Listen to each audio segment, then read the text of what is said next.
Welcome to the news on NTA International. I am Comfort Fashion, and my sign language interpreter is Taiwo Ozoma. Let's begin with the headlines. Nigeria intensifies campaign for UN security permanent seats, seeks reformation of global body for better service delivery. Institute for Peace and Conflict Resolution introduces peace-building competition for youth, enters partnership with embassies and NGOs. Federal government alerts 15 states of likely disaster as rains intensify.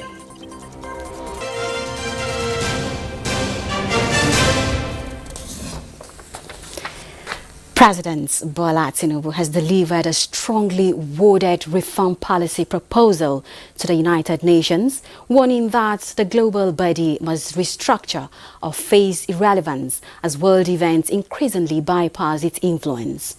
In his address to the UN General Assembly's 80th session, President Tinubu, represented by Vice President Kashim Shettima, warned that the UN's credibility is being undermined by the gulf between its words and its deeds, while positioning Nigeria's economic transformation as a model for developing nations. A State House correspondent, Abdurrahman Jibrila, reports. We are here to strengthen the prospects for peace, development and human rights. Madam President, I want to make 4 points today to outline how we can do this. Outlining 4 key reform demands, starting with Nigeria's call for permanent UN Security Council membership, emphasizing Nigeria's transformation from a colony of 20 million people, absent from the tables where decisions were taken, to a sovereign nation of over 236 million, projected to be third most populous country in the world. Nigeria must have a permanent seat at the UN Security Council. This should take place. This should take place as part of a wider process of institutional reform. 2, we need urgent action to promote sovereign debt relief and access to trade and financing. 3, countries that host minerals must benefit from those minerals. And 4th, the digital divide must close. As our friend the Secretary General has said, AI must stand for Africa included. Nigeria also expressed deep frustration with the phase of international progress on critical issues, from nuclear disarmament to Security Council reform. Nigeria's soldiers and civilians carry a proud legacy. They have participated in 51 out of 60 United Nations peacekeeping operations since our independence in 1960. We have stood with our partners in Africa to resolve conflicts, and we continue that commitment today through the multinational joint task force. At home, we confront the scourge of insurgency we resolve. From this long and difficult struggle with violent extremism, one truth stands clear. Nigeria's national statement positioned Africa's natural resources as central to future global stability, emphasizing the need for African control over strategic minerals. This is why we are not indifferent to the devastations of our neighbors near and distant. This is why we speak of the violence and aggression visited upon innocent civilians in Gaza, the illegal attack on Qatar, and the tensions that scar the wider region. It is not only because of the culture of impunity that makes such acts intolerable, but because our own bitter experience has taught us that such violence never ends where it begins. Addressing Nigeria's ongoing economic transformation, the president acknowledged the difficult reality facing Nigerians, but said the economic reforms represents a model for resilience. I'm calling for new and binding mechanism to manage sovereign debt, a sort of international court of justice for money that will allow emerging economies to escape the economic straitjacket of primary production of unprocessed exports. President Tinubu called for renewed commitment to multilateralism while reaffirming Nigeria's commitment to peace and development. From New York, Abdurrahman Jibrila, NTA News. African leaders are demanding for a more equitable world order that reflects the continent's growing geopolitical relevance and addresses its historical marginalization. Habibat Aminu reports that this was stressed at the gathering of world leaders in New York at the United Nations General Assembly's 80th high-level session. The report. African heads of state and government took turns at the ongoing 80th session of the United Nations General Assembly in New York to demand stronger global cooperation and immediate solutions to the world's most pressing challenges. They urged developed nations to deliver on promises of climate finance, compensation for loss and damage, as well as fairer trade systems to help African economies adapt and grow sustainably. Calls for United Nations reform also dominated the African agenda. Leaders insisted that developing nations deserve a stronger voice in decision-making, including permanent seats on the Security Council and predictable funding for African-led peacekeeping missions. You cannot claim to be the United Nations while disregarding the voice of 54 nations. Africa is no longer willing to wait on the margins of global governance while decisions about peace, security, and development are made without our understanding, without our perspectives, and without our voice. Africa's exclusion is not only unacceptable, unfair, and grossly unjust, it also undermines the very credibility of the United Nations. Liberia looks forward to advocating for Africa's fair representation on the UN Security Council, which can only be achieved through permanent representation as a key part of the UN Security Council reform agenda. African leaders also pressed for global support to end conflict and terrorism. Across the Sahel, Horn of Africa, and Great Lakes regions, saying peace and stability on the continent are essential for global security. The cracks in the foundation calls us to repair, to act, not to retreat. As debates continue at the United Nations General Assembly, Africa's message is clear. Global challenges demand shared responsibility, urgent action, and a more inclusive international order. In Abuja, Habibat Aminu, NTA News.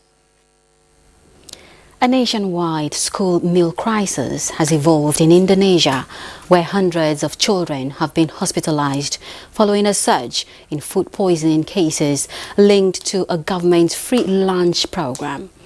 In Java's West Bandung Regency, more than 800 children fell ill after consuming free school meals under President Prabowo Subianto's flagship nutrition program, prompting the temporary closure of Sililin Regional Hospital on Wednesday.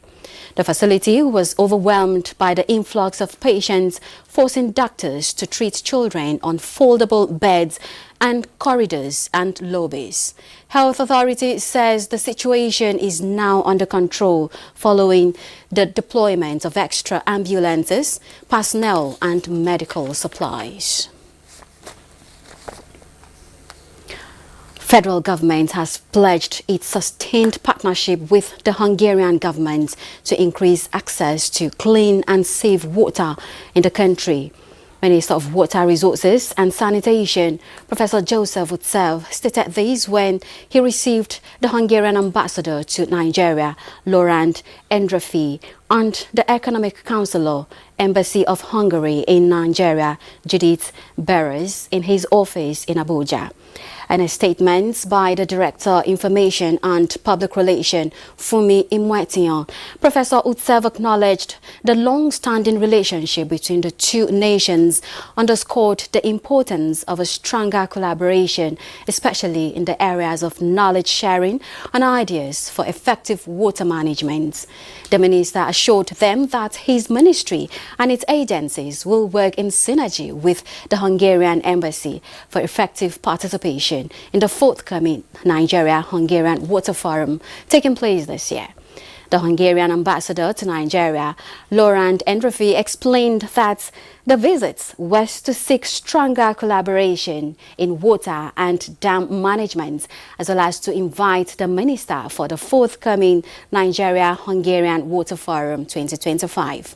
The forum, which is expected to attract 100 participants, including Hungarian companies showcasing their expertise in water engineering and water treatment technologies, will feature signing of the MOU on training and exchange of expertise in water engineering, flood management, and data processing between two nations. The maritime industry accounts for a major volume of global trade.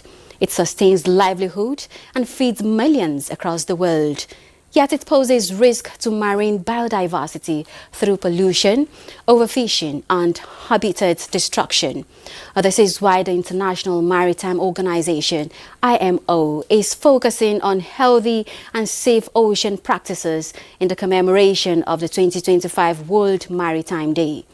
Chukwunanso Nwabweze reports that the day is observed on 25th September annually.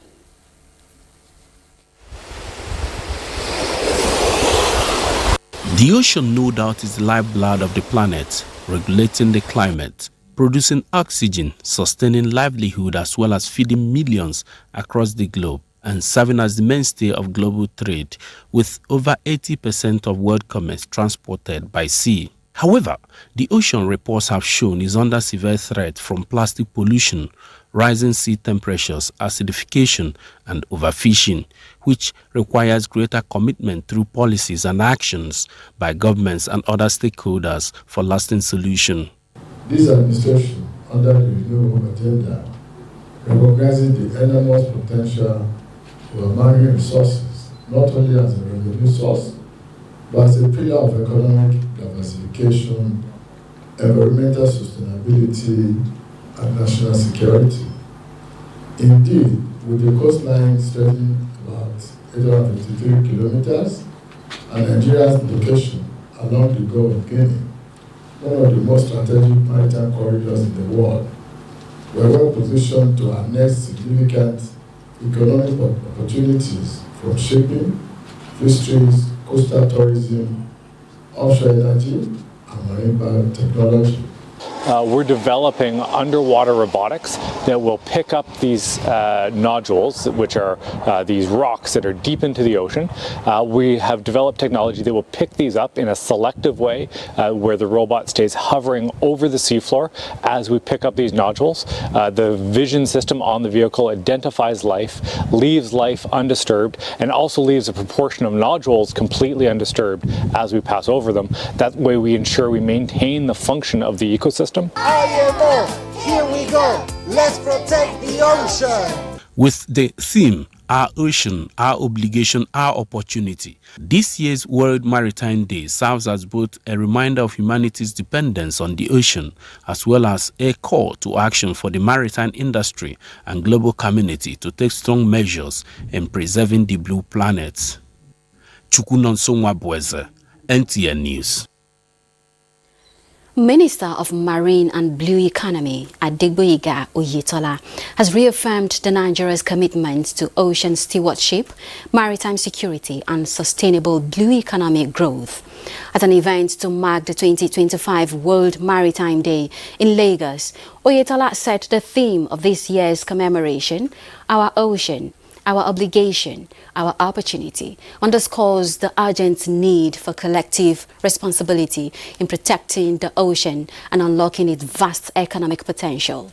The minister highlighted progress under the Tinubu administration's renewed hope agenda, including modernization of port infrastructure, adoption of sustainable maritime policies, and stronger regional frameworks for security and trade, urging Nigerians, maritime stakeholders, and international community to recommit to protecting ocean resources and ensuring sustainability for future generations.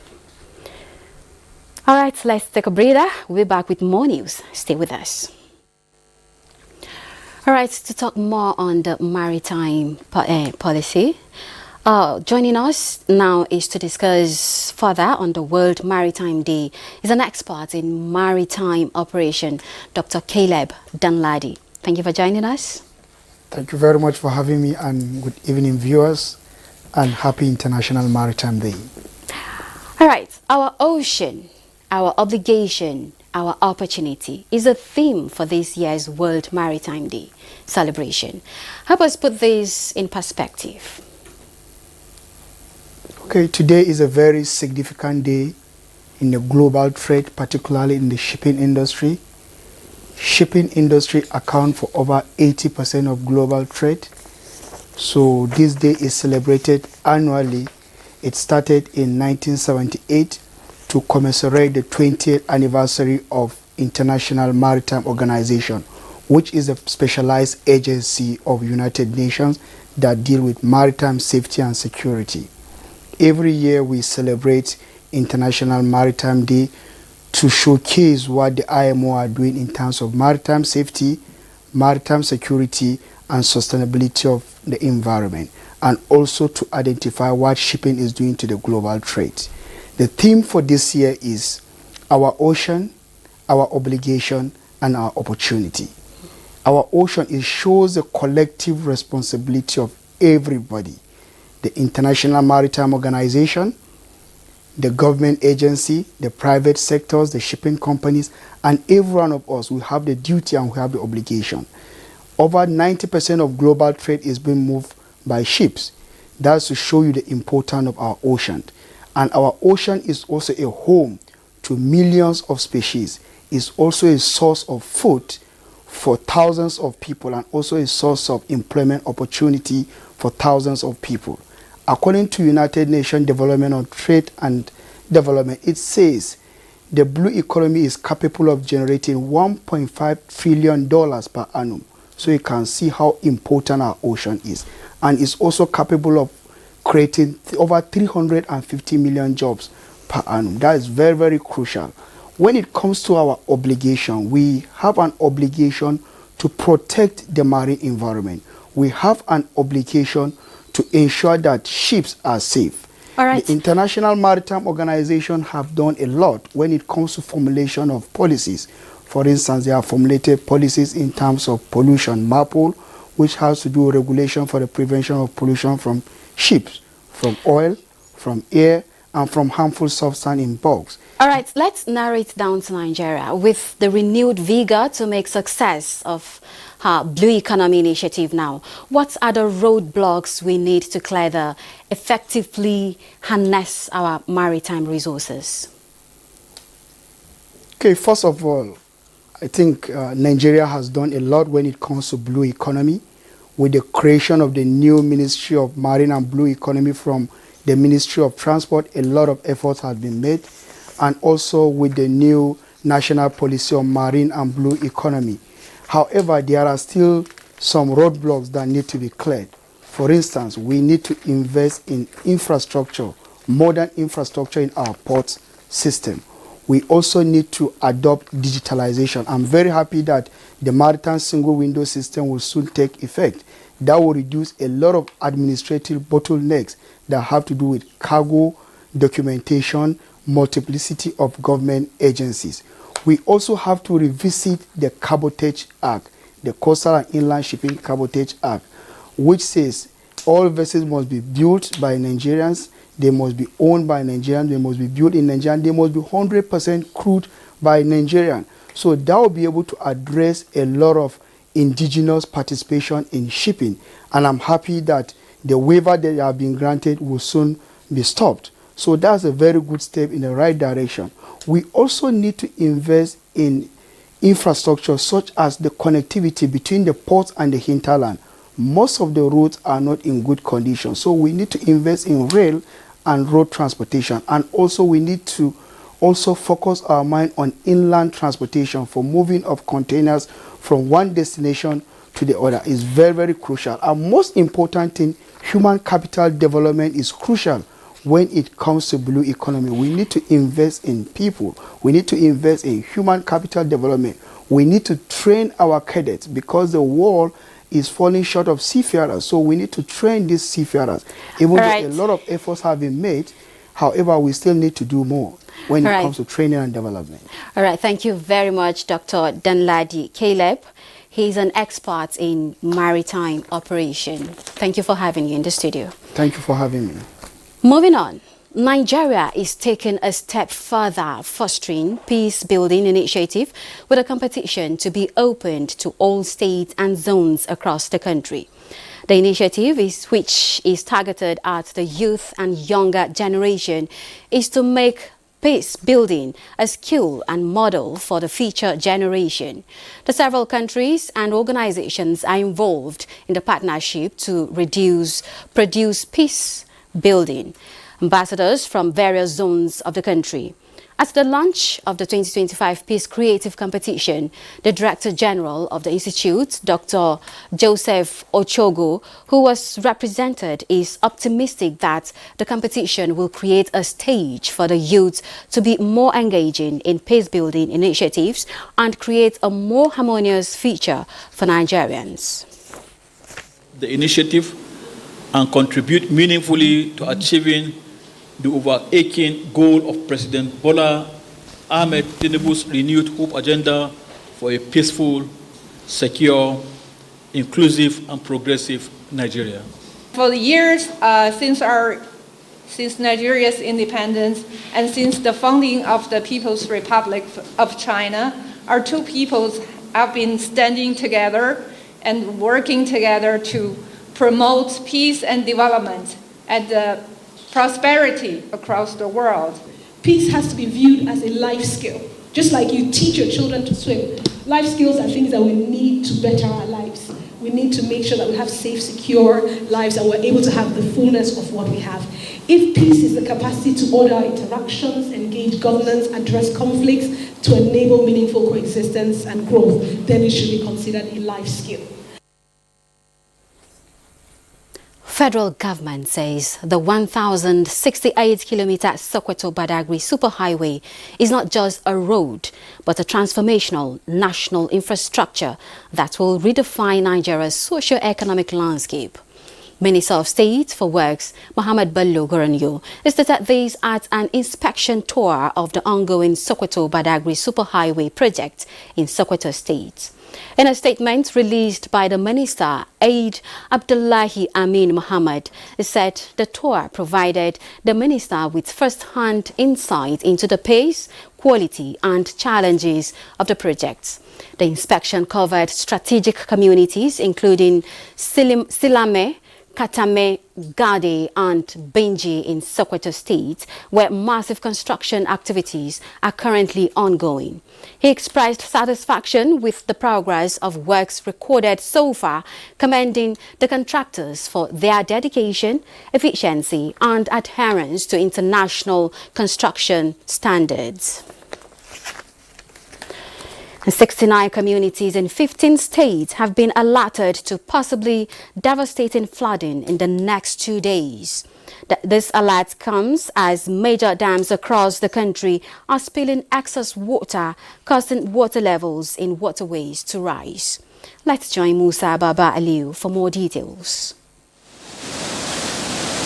This occurs when a dam reaches its full capacity. Spillways are opened to prevent the dam from collapsing. The Goronyo Dam, located in Sokoto State, has a capacity to hold 1 billion cubic meters of water. As the water level rises, authorities have opened the spillways. Excess water could cause flooding in Sokoto, Kebbi and Niger states. Similar incidents are occurring concurrently at the Jaba and Kainji hydroelectric dams in Niger state. Nearby communities at risk of flooding, including Kainji Town, Patigi, Nibusa, Borgu, Mokwa, and other communities along River Niger in Niger and Kwara states. Reports also confirmed that the Shiroro and Zingeru dams are releasing excess water due to heavy rainfall in the area.